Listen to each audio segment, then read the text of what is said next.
It's January 15th, 2026, and this week feels overwhelming. And it's not because a lot is happening, but because too much is happening at once. And that's on purpose. Like if you look at your feed, right, you see stuff about Venezuela, you see stuff about Iran, about Greenland, about ice. There's no time to process before the next one hits. And that's not just information overload, that's what we call attention warfare. It's like we're not informed, we're kind of being cardio trained.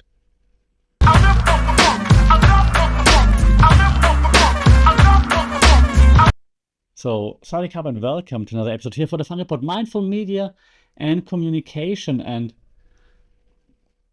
this podcast is coming from Bangkok, Thailand, and on a personal level, I'm like very much into combat sports, Muay Thai in particular. When it comes to combat sports, what we do a lot is we feint a lot. It's like you're not throwing the jab, or you're not going for the takedown right away, but you're like, you're feinting, you're twitching, you're like trying to overload the system of your opponent. Because if you twitch, they react. And if they react, they cannot do their own thing, right? Because they react to what you're offering them. So feinting is not about landing, it's about freezing your opponent. So if I show them multiple threats, hands, takedown, moving, right? Then there's no response because they're freezing. They're like, oh shit, well, I don't know what's happening. Then they're not throwing anything by themselves. And the media does the same thing. Because you don't need to lie to people if you can actually cause exhaustion, if you can exhaust attention. And there, of course, as always, I bring lots of theories to you when I discuss current situations, current trends. One of the base theories here is the theory of burnout, actually burnout society. It's a theory by, sorry for butchering the name, Mr. Han, Byung-Chul Han, very famous theory. If you're into communication media studies, it will be with you for a long time. The burnout society, and basically suggests that power today controls not by censoring, but by exhausting people. Okay, so you're not repressing anymore in 2026 because that's not cool. People realize when you're censoring someone, and then they rise up. But you simply exhaust them so that they give in and like, okay, I'd rather watch another episode of Friends rather than actually caring about what's happening in Iran right now or with Greenland or whatever. Okay, so that's the gist of it. So if everything matters, if everything is high stakes, there are lots of feints everywhere, then nothing really can be understood because you don't have the time and the capacity, especially if you have a full-time job or parents and children and stuff like this, families, right? You don't have the capacity to really deeply think about everything, okay? And this leads me to the first real-life example now, like Venezuela. One more time, who would have thought we keep talking about Venezuela for that long? But it's on purpose, of course, right? And I'm calling this right now the simulacrum politics in real time. We talked about hyperreality many times before, if you remember that theory by Jean Baudrillard connected to postmodernist societies that we're in, right? That says like, okay, what's actually real? What's not real? Sometimes things that aren't real become our reality because we assign value to those things that are not real. Case in point, DJT, as always. And I mean, from a media professor's point of view, I should be happy that he's out there because, great example. Trump declaring himself, right, with a fake Wikipedia screenshot, himself as acting president of Venezuela. Funny, joke, sure. But for a second, like ignore that and ignore those potential legal debates, okay, that clearly say that's not the case. But just look at the semiotics. That's what we do in communications, okay? We look at semiotics, at the meaning behind those actions, behind those symbols, okay?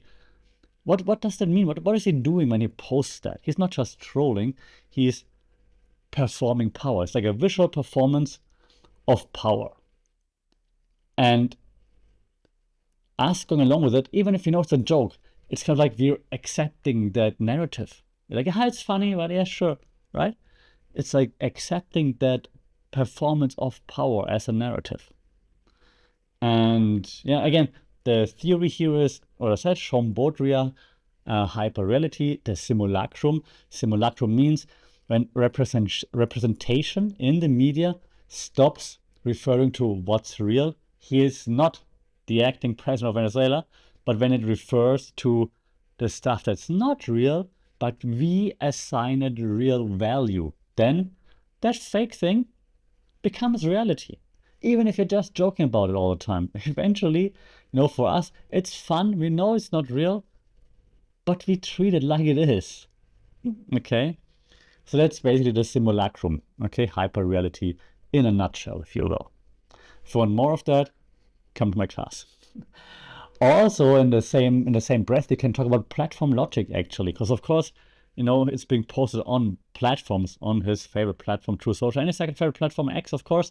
And here we can kind of like have platform logic take on institutional logic, okay? Because platform logic, right, so social platforms, they're fast. Institutional logic, institutions, they don't move fast. In institutions, it's about rules, verification, is it real, going through different levels, committees, whatever. And socials, it's gone. So speed and circulation, in this case, beat like rules and verification. Right? And then later you can say, well, it's just a joke. Come on, I'm just having fun. So a key insight here is that, Trump doesn't need the recognition, right? He's the president of the United States. He doesn't need more recognition. He needs circulation. He needs people talking about it. He needs people being like, that's funny. That's a funny guy. I like it. Once the image exists and the image is out there, the media has to respond to it. I'm responding to it. I'm just a small, whatever that's called in the media circle, but all the media responds to it. Mission accomplished, right? So it's kind of like fake it till you make it, but with oil reserves in this case. And this would be enough for a whole episode, actually.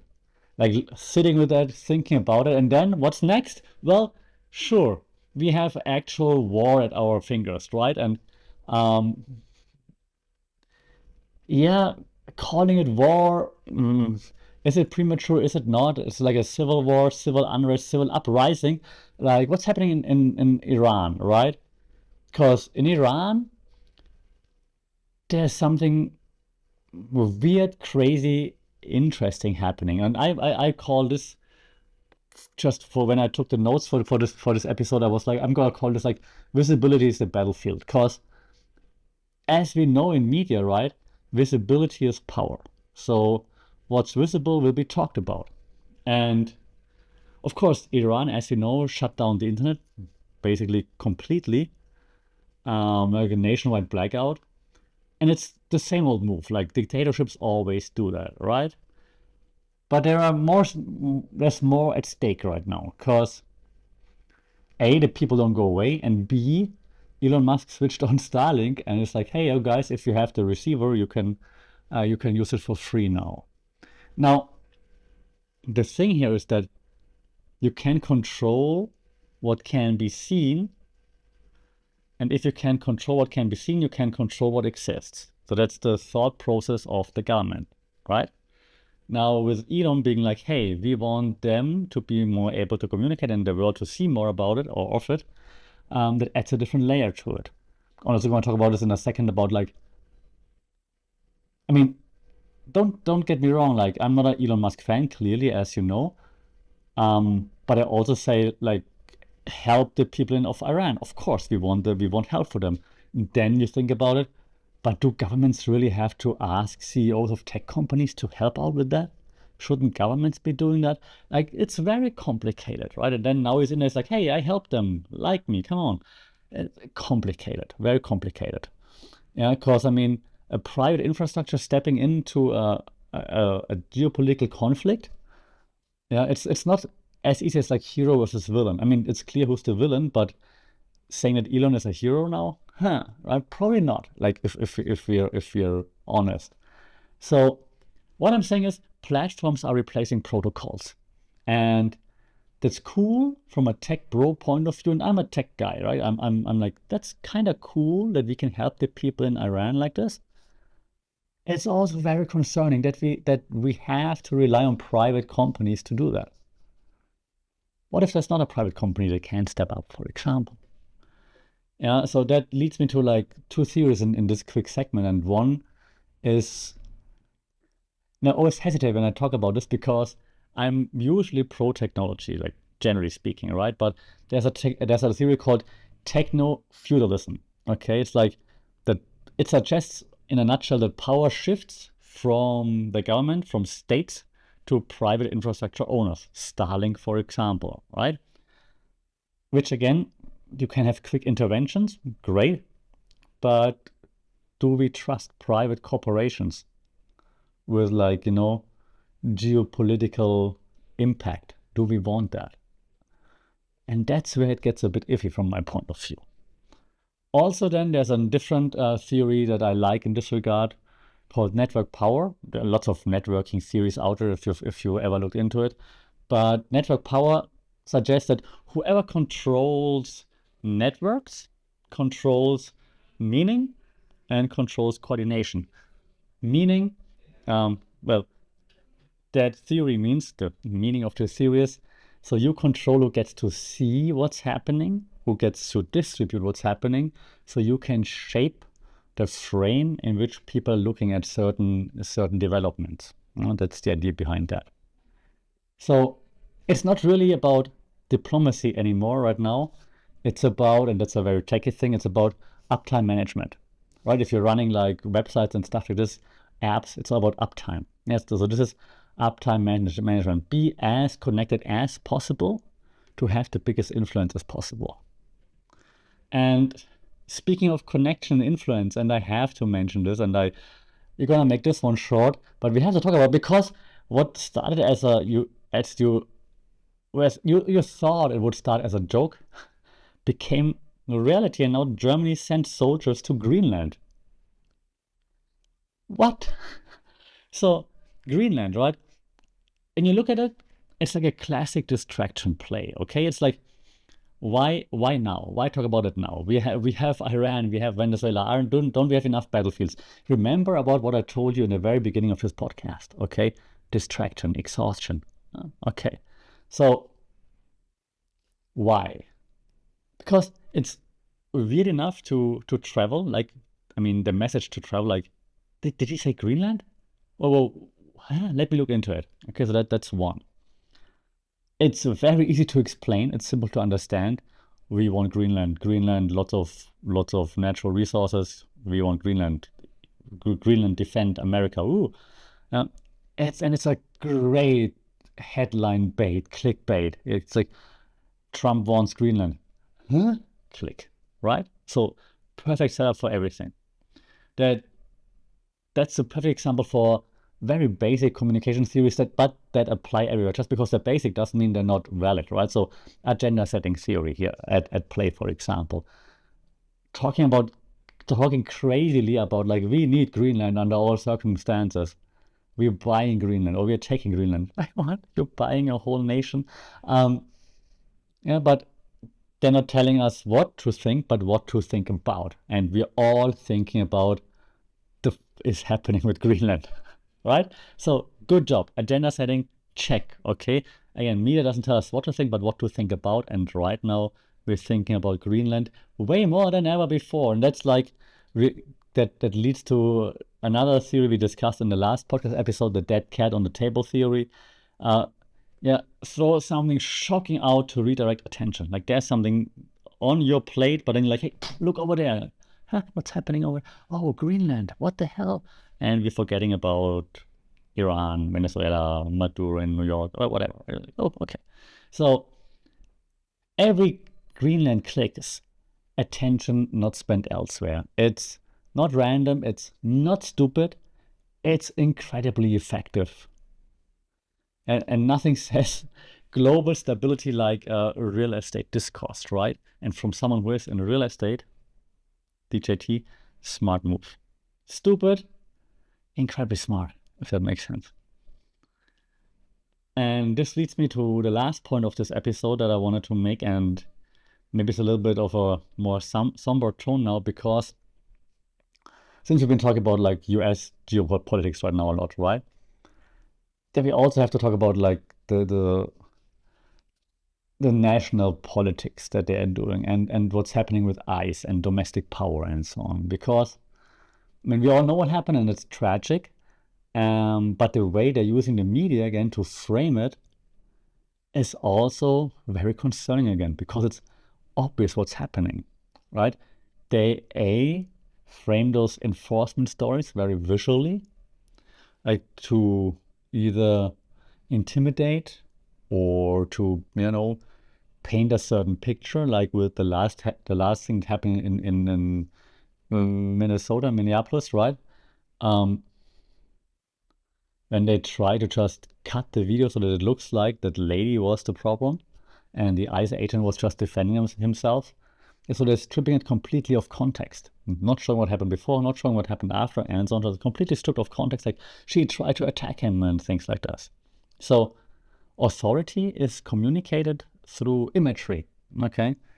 Not through explanation. That's what news used to do. They would explain the context surrounding, but right now it's not happening anymore. And news in particular, social media too, of course, strips the content of context and just uses like very visual representations to make you feel a certain way. And that leads me to the last theory of today, which is Guy Debord. We talked about him a lot before. The society to spectacle, right? So power maintains itself through images. So if you see repeated images, we believe it. That's the power that they have. Okay, so not arguments win debates.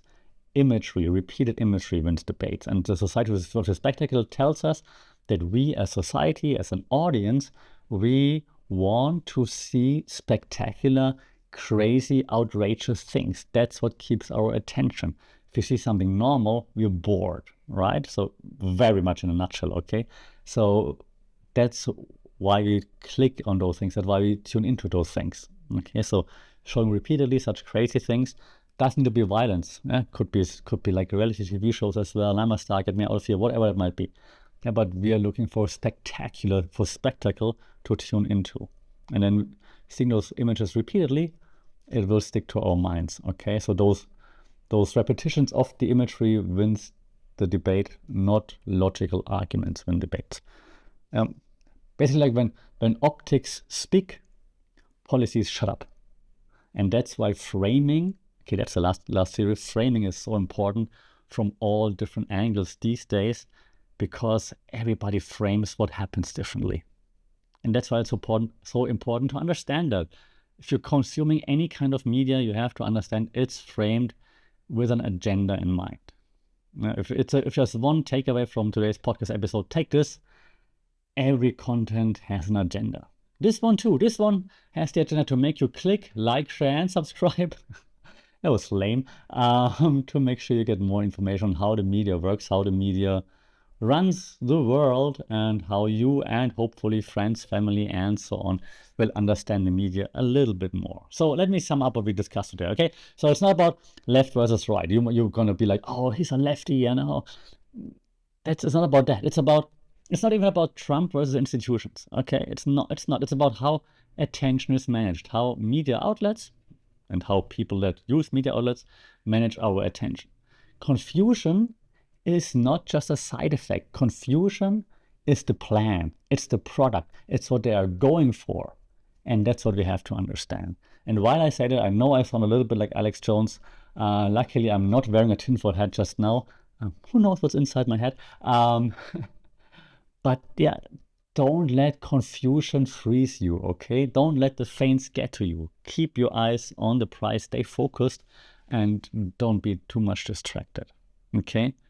Actually, for the wrap up, I'm gonna give you two more theories on the way, because I think they fit well, and I bring it full circle to The first one by Mr. Hahn, we talked about the burnout, the society burnout, right? He also talked about psychopolitics. Okay, so he says control works best, and that's related to the burnout society. Control works best within people when they self-regulate, and they self-regulate under pressure. That pressure could be anything. Could be external pressure, of course, could be pressure of too much information, for example, as well, related to the burnout. So we self-regulate when we get too much stuff thrown at us. Then we're ignoring it. We're like, okay, that's too much right now. I don't want to hear it. Friends. Yeah. And lastly, my own theory that's coming up in a book real soon called Reality in Beta. Because I think reality right now is constantly adjusted for engagement. We're not going for what's true, what's false, what's wrong, and so on. It's all about engagement, not the truth. And well, that's sad. But more on this in one of the next episodes. And once the book is out, you will be able to download it here for a short amount of time as well, of course. So stay tuned. Until then,